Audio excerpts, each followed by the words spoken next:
میرا لیپ ٹاپ کہاں ہے؟ ابراہیم نے اپنی نئی نویلی دلہن سے پوچھا جو 2 دن پہلے زبردستی اس کے سر پر تھوپ دی گئی تھی۔ جی وہ کیا ہوتا ہے؟ اس نے حیرانی سے الٹا سوال کر دیا۔ وہ اس کی حیرت پر مزید حیران ہوا۔ لیپ ٹاپ مطلب وہ جس پر بیٹھ کر میں رات کو اپنے آفس کا کام کرتا ہوں۔ اس نے دانت پیس کر کہا۔ اچھا، وہ تو ہم نے اوپر سامان والے کمرے میں ڈال دیا، معصومیت سے کہا گیا۔ کیا؟ میرا لیپ ٹاپ تم نے اسٹور روم میں ڈال دیا؟ کیوں؟ حیرت کے ساتھ ساتھ اسے غصہ بھی تھا۔ وہ جی ہم کو لگا وہ آپ کے کام کی نہیں، ایسے فالتو میں یہاں پڑی ہوئی ہے، اس لیے ہم اسے اوپر ڈال آئے، اس نے ڈرتے ڈرتے کہا، جبکہ ابراہیم کا بی پی اوپر جا چکا تھا۔ اس کی سمجھ میں نہیں آ رہا تھا وہ اس لڑکی کا کیا کرے۔ جاؤ ابھی جا کر میرا لیپ ٹاپ لے آؤ، اس نے غصے کو کنٹرول کر کے آرام سے کہا، جبکہ وہ ایسے غائب ہو گئی جیسے گدھے کے سر سے سینگ۔ اس نے ایک ٹھنڈی سانس خارج کر اپنا غصہ باہر نکالنے کی کوشش کی اور بے بسی سے سر تھام کر بیٹھ گیا۔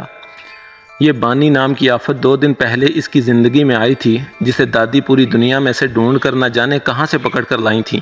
اتنی بڑی دنیا میں، اتنے بڑے پاکستان میں دادی کو اپنے ہونہار پڑھے لکھے ہینڈسم پوتے کے لیے یہی ایک لڑکی ملی تھی جس نے اپنی زندگی میں لیپ ٹاپ کا نام تک نہیں سنا، جو انگریزی تو دور کبھی اردو اسکول بھی نہیں گئی۔ پتہ نہیں دادی کو اس میں ایسا کیا نظر آ گیا جو انہوں نے اس جاہل لڑکی کو اس کے سر تھوپ دیا۔ اسے گونگی مٹی کی مدھو ٹائپ دیسی گاؤں کی لڑکیوں سے ہمیشہ سے چڑ تھی۔ اس نے اپنی زندگی میں کئی خوبصورت خواب دیکھے تھے، اگر اس نے کسی پرستان کی پری کے خواب نہیں بھی دیکھے تو اس نے اس دیہاتی لڑکی کے بارے میں تو کبھی خواب میں بھی نہیں سوچا۔ اس نے تو اپنی شادی کے بارے میں بھی اچھے سے سوچنا شروع نہیں کیا تھا، اور اگر سوچتا بھی تب بھی یہ لڑکی اس کی سوچ میں کبھی نہ ہوتی۔ وہ ایک ایسی ماڈرن اور پڑھی لکھی بیوی کی توقع کر رہا تھا جسے کسی کے سامنے متعارف کراتے ہوئے گردن نہ جھک جائے، بلکہ انسان سے فخر سے پیدا بولے، اور یہ لڑکی اس کے ہر خواب کو چکنا چور کرتی اس کے گھر پورے حق پہ قبضہ جمانے آ گئی۔ اور قبضہ جمانے کا حق کس نے دیا؟ اس کی اپنی سگی دادی نے۔ یہ عجیب و غریب لڑکی اس کے سر تھوپ کر اس کی دادی محترمہ عمرے کے لیے نکل گئیں، بقول ان کی شادی ہی ان کی راہ میں رکاوٹ تھی جو اب دور ہو گئی ہے۔ ان کی رکاوٹ تو دور ہو گئی مگر انہوں نے اپنے راستے کا پتھر اٹھا کر سیدھا اس کے سر پہ دے مارا۔ میں اپنے پوتے اپنے ابراہیم کے لیے چاند سے خوبصورت پری جیسی دلہن لاؤں گی، اس کی دادی ہمیشہ یہی کہا کرتی تھی، اور وہ ہمیشہ دادی کی اس بات پہ مسکرا دیتا تھا، لیکن زندگی میں پہلی بار اسے دادی کی یہ بات یاد کر کے صرف غصہ آ رہا تھا۔ دادی نے ساری زندگی اپنے یتیم پوتے کی پرورش کر کے اپنے سبھی قرضے ایک ساتھ وصول کر ڈالے، جو محبت کے بڑے بڑے دعوے کیا کرتی تھیں کہ اتنی محبت تو میں اپنے کسی نواسے یا کسی اور پوتے پوتیوں سے نہیں کی جتنی محبت اپنے ابراہیم سے کرتی ہوں۔ دادی کی اگر یہ محبت تھی تو اللہ جانے ان کی نفرت کی کیا حد ہوگی۔ پتہ نہیں انہوں نے یہ کیسی محبت نبھائی اپنے لاڈلے پوتے کے ساتھ۔ ہاں، اس نے خود انہیں یہ اختیار دیا تھا کہ وہ اپنی پسند کی بہو تلاش کر لائیں، اور یہ اختیار بھی ان کے رونے اور واویلا مچانے پہ ہی دیا تھا۔ اس نے کتنے بھروسے کے ساتھ اپنی زندگی کا ساتھی چننے کا حق انہیں دیا، اور انہوں نے دنیا جہاں کی ان پڑھ جاہل لڑکی اس کے سر پر مسلط کر دی۔ یہ انہوں نے صحیح نہیں کیا۔ اگر وہ ماڈرن بہو نہیں بھی چاہتی تھی تو انہیں کوئی بھی لڑکی انتخاب کرنے کا حق نہیں تھا۔ پتہ نہیں کس گاؤں سے وہ اس کے لیے یہ لڑکی پکڑ لائی تھی اور اس پہ حکم صادر فرما کر بولی، یہ لڑکی اب تمہاری بیوی ہے اور اسی کے ساتھ تمہیں اپنی پوری زندگی گزارنی ہے۔ تمہاری ہونے والی دلہن تو دنیا میں سب سے اچھی لڑکی ہے، ایسی بہو تو تمہیں دنیا کے کسی بھی کونے میں نہیں ملے گی۔ وہ جس علاقے میں رہتی ہے وہاں کی سب سے اچھی لڑکی ہے۔ یہ کچھ مخصوص جملے شادی سے پہلے دادی اس سے کہا کرتی تھی، مگر اس وقت دادی کی ان باتوں کا مطلب وہ نہیں سمجھ سکا۔ اگر سمجھ جاتا تو اسے معلوم ہو جاتا کہ وہ اچھی ہے، خوبصورت ہے تو صرف دادی کے اپنے حساب سے، اور 70 سالہ پرانی دادی اور آج کے دور میں زمین آسمان کا فرق ہے۔ وہ ایک کرسی لیے اندر داخل ہوئی تو وہ حیرت سے اٹھ کر کھڑا ہو گیا۔ میرا لیپ ٹاپ کہاں ہے؟ اس نے بھرپور حیرانی سے پوچھا۔ یہی تو ہے جی، اس کی زوجہ محترمہ نے نگاہیں نیچے جھکا کر با ادب طریقے سے جواب دیا۔ یہ تو کرسی ہے۔ اس کا ایک بار پھر خون کھولنے لگا۔ آپ ہی تو بولے تھے جس پر بیٹھ کر ہم کام کرتے ہیں۔ اس کی یہ معصومیت اس کے 14 طبق روشن کر گئی۔ اس نے غصے سے آنکھیں بند کیں۔ مس بانی صاحبہ، یہ اس پہ میں ایسے بیٹھ جاتا ہوں۔ وہ دانت پیس کر کرسی پر بیٹھ گیا۔ وہ موٹی موٹی آنکھوں سے اسے دیکھ رہی تھی۔ وہ اس پر بیٹھ کر جو چیزیں میں سامنے ادھر رکھتا ہوں اور جس پہ انگلیاں چلاتا ہوں میں اس کی بات کر رہا ہوں۔ اس نے مکمل طور پر اسے لیپ ٹاپ کا نقشہ کھینچ کر بتایا۔ شاید اس طرح اس کی موٹی عقل میں کوئی بات جاتی۔ وہ مشین، وہ اونچی آواز میں بولی۔ اس نے ایک ٹھنڈی سانس لی۔ شکر ہے کسی طرح تو سمجھی۔ وہ کرسی سے اٹھ کھڑا ہو گیا۔ ہاں جی وہ مشین، وہ اسی کے انداز میں بولا۔ وہ تو جی ہم نے سکھانے کے لیے اوپر رکھ دیا ہے۔ اس نے اتنی آسانی سے جملہ مکمل کیا جیسے موسم کا حال سنا رہی ہو محترمہ۔ جبکہ اس کا حال ایسا تھا جیسے کسی نے اندھے کنویں میں ڈال دیا ہو۔ سکھانے کے لیے؟ لیکن کیوں؟ اس بار وہ زور سے چلایا۔ اس کے چلانے پہ وہ بہت زیادہ گھبرا گئی۔ وہ جی بہت میلا ہو گیا تھا تو ہم نے سوچا اسے دھو دیں، جیسے وہ کوئی رومال دھونے کی بات کر رہی ہو۔ کیا تم نے لیپ ٹاپ دھو دیا؟ اور اس کا بلڈ پریشر 200 کراس کر چکا تھا۔ غصے سے اس کا منہ لال ہو چکا تھا۔ وہ سمجھ نہیں پا رہا تھا اس بھولی بالی لڑکی کا کیا کرے۔ وہ جو 2 دن پہلے دادی جی اسے تحفے میں سونپ کر گئی تھیں، ایک بار اس کا دل چاہا کھینچ کر اس کے منہ پہ تماچا مارے، لیکن خود پہ قابو رکھتے ہوئے کمرے سے باہر نکل گیا۔ وہ دوپٹے کے پلو سے اپنے آنسو صاف کرتے کرتے بیڈ پہ بیٹھ گئی۔ یہ اس کا شوہر تھا جس کے ساتھ 2 دن پہلے اس کی شادی ہوئی تھی۔ اس کے بہت محبت کرنے والے ماموں نے اپنی یتیم بانجی کو ایک پڑھے لکھے بڑے گھرانے میں بھیج دیا، مگر ماموں اس کا رشتہ کرتے وقت یہ بھول گئے کہ بڑی ڈگریوں والے یہ بڑے لوگ اپنے لیے کسی بڑی جیون ساتھی کا خواب دیکھتے تھے، اس جیسی ان پڑھ گوار کے نہیں۔ شادی سے پہلے اس کی ساری سہیلیاں کہا کرتی تھیں، ہائے بانی تیرا شوہر تو بڑا گبرو جوان ہے، ایک دم فلمی ہیرو جیسا۔ مگر ان بیچاریوں کو کیا پتا کہ فلمی ہیرو جیسا دکھنے والا وہ گبرو جوان اپنے لیے کسی فلمی ہیروئن کی ہی توقع کیے بیٹھا تھا۔ اس کے خوابوں میں اس کی زندگی میں بانی جیسی جاہل لڑکی کا کہیں نام و نشان نہیں تھا۔ وہ تو زبردستی گھس آئی تھی اس کی زندگی میں۔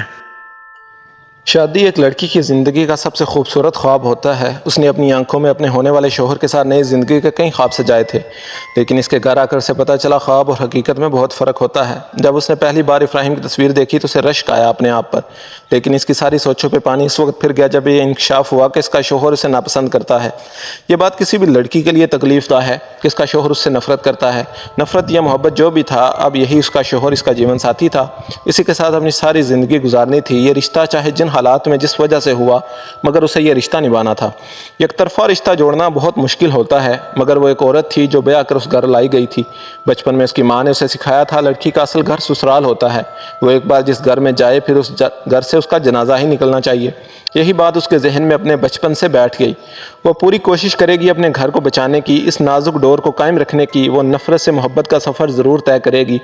اس نے اپنے آنسو صاف کر کے ایک مضبوط ارادہ کیا۔ وہ رات کا کھانا کھانے کے بعد اپنے آفس کی ایک فائل دیکھ رہا تھا۔ اس کی پوری توجہ فائل پر تھی، لیکن اچانک قدموں کی چاپ سے اس کی توجہ فائل سے ہٹ گئی۔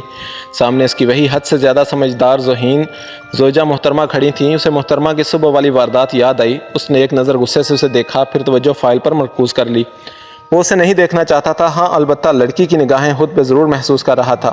اس میں ایک ناگواری کی لہر پیدا ہو گئی، لیکن ناگواری کو اپنے چہرے پر نہ لا کر اس نے اسپاٹ چہرے کے ساتھ اس لڑکی سے پوچھا، کچھ چاہیے کیا؟ جی وہ میں سونے آئی ہوں۔ اسے جھٹکا لگا، وہ کسی بھی قیمت پہ اس لڑکی کے ساتھ اپنا بیڈ روم شیئر نہیں کر سکتا تھا۔ کل کی بات اور تھی، کل دادی کے سامنے وہ کچھ نہیں بول سکا، لیکن آج اسے کوئی مجبوری نہیں تھی، اس لیے وہ پوری رات تو کیا ایک لمحے کے لیے بھی اس لڑکی کو اپنے پاس اپنے کمرے میں برداشت نہیں کر سکتا تھا۔ تم یہاں نہیں سوگی، گھر میں اتنے سارے کمرے ہیں، کسی اور کمرے میں جا کر سو جاؤ، وہ نظریں چراتے ہوئے بولا۔ یہ بات کہنے میں سے خود بھی عجیب لگ رہی تھی کہ اپنی نئی نویلی دلہن کو سونے کے لیے دوسرے کمرے میں بھیج دے، لیکن سچ تو یہی تھا، نہ تو اس نے اس رشتے کو قبول کیا تھا اور نہ ہی کبھی کرے گا۔ وہ لڑکی تھوڑی دیر اسے خاموش نظروں سے دیکھتی ہوئی کمرے سے باہر نکل گئی۔ وہ کمرے سے باہر نکل کر دوسرے کمرے میں چلی گئی۔ اپنے مغرور اور گبرو شوہر کے سامنے بمشکل اس نے اپنے آنسو روک رکھے تھے، لیکن اس کمرے میں آتے ہی اس کے آنسوؤں کا بندھن ٹوٹ چکا تھا۔ اسے بہت شکوے تھے اپنے ماموں سے، کیوں کیا انہوں نے اس رشتہ اتنے بڑے گھر میں؟ اگر وہ اپنے ہی گاؤں میں کسی غریب مزدور کے ساتھ شادی کرتی تو کیا خوش نہیں رہتی وہ؟ اسے 2 وقت کی روٹی کے ساتھ ساتھ وہ محبت عزت بھی ضرور دیتا جو اس کا حق تھا، لیکن یہاں اس شخص کے سامنے اسے اپنی عزت نفس، خودداری، غیرت سب کچھ کچلنا ہوگا۔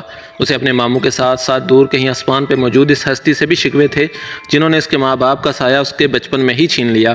پھر اس نے ساری زندگی مامی کی ڈانٹ اور ان کی نفرت میں گزاری، اب بھی زندگی اس پر مہربان نہیں تھی۔ یہ امتحانات کی کڑیاں تو ختم ہو ہی نہیں رہی تھی، اب اس کے لیے سب سے بڑا مسئلہ سونے کا تھا۔ وہ زندگی میں کبھی اکیلی نہیں سوئی، ماموں کے گھر پہ بھی اس کی کزنز کے ساتھ سوتی تھی۔ اکیلے سونے میں تو اسے ویسے بھی ڈر لگتا تھا، یہ گھر بھی اس کے لیے نیا تھا تو اس کے ڈر میں مزید اضافہ ہو چکا تھا۔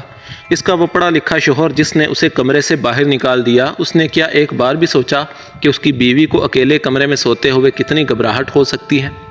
اس نے سوچا وہ اکیلی کیسے سوئے گی؟ کچھ بھی ہو جائے میں اب اس کے پاس نہیں جاؤں گی، چاہے مجھے کتنا ہی ڈر کیوں نہ لگے اکیلے سوتے ہوئے، لیکن میں اس کا دروازہ نہیں کھٹکھٹاؤں گی۔ اس نے مستحکم فیصلہ کر لیا تھا۔